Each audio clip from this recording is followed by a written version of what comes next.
राष्ट्रपती भवन आपलं इतकं सुंदर, इतकी आयकॉनिक ती वास्तू आहे. त्यात एंटर करतानाच तुमचं ऊर भरून येतं, की देशाच्या एकात काय म्हणूया आपण गाभ्यात तुम्ही कुठेतरी किंवा त्या मंदिराच्या आपण अशा त्या गर्भगृहात तुम्ही प्रवेश करताय असं तुम्हाला वाटतं.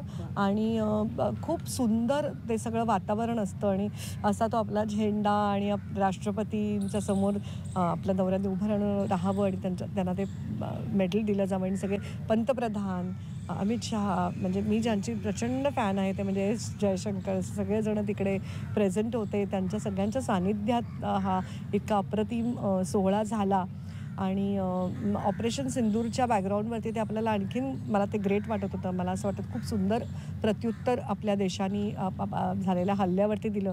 जसं तुकाराम महाराज म्हणतात तसं नाठाळाचे माथी हाणू काठी तशा प्रकारे प्रत्युत्तर दिलं होतं. त्या बॅकग्राऊंडवरती आणखीन असं ऊर भरून येत होतं. मामा हे सगळं पाहून त्यांची काय रिॲक्शन होती? त्यांना कसं वाटत होतं का ते शांत झाले होते? ते नेहमी सारखेच म्हणजे त्यांना मी श्रीमान योगीच म्हणते. एवढं सगळं मिळवून पण ते इतके ग्राउंडेड आहेत आणि ते इतके शांत असतात ना. ते मी काहीतरी एवढं तरी मी खूप मोठा आहे ही भावनाच त्यांच्या लेखी नाही. कदाचित म्हणूनच त्यांना एवढे मानसन्मान मिळत असतील.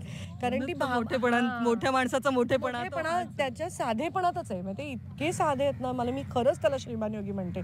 म्हणजे मला असं वाटतं खरंच म्हणून त्याचं पुस्तक घ्यावं असं मला वाटत होतं, की आजच्या पिढीने हे त्यांच्याकडनं खूप म्हणजे अर्ध्या हळकुंडाने पिवळी झालेली माणसं आपण बघतो. आणि जेव्हा आयुष्यात एवढे तुम्हाला मानसन्मान मिळतात, एवढा लोक तुमचा उदो करतात, तुमच्यावरती प्रेम करतात, तरीही तुम्ही एखाद्या स्थितप्रज्ञासारखे राहू शकता. हे म्हणजे ही अचिव्हमेंट मला त्यांची फार ग्रेट वाटते.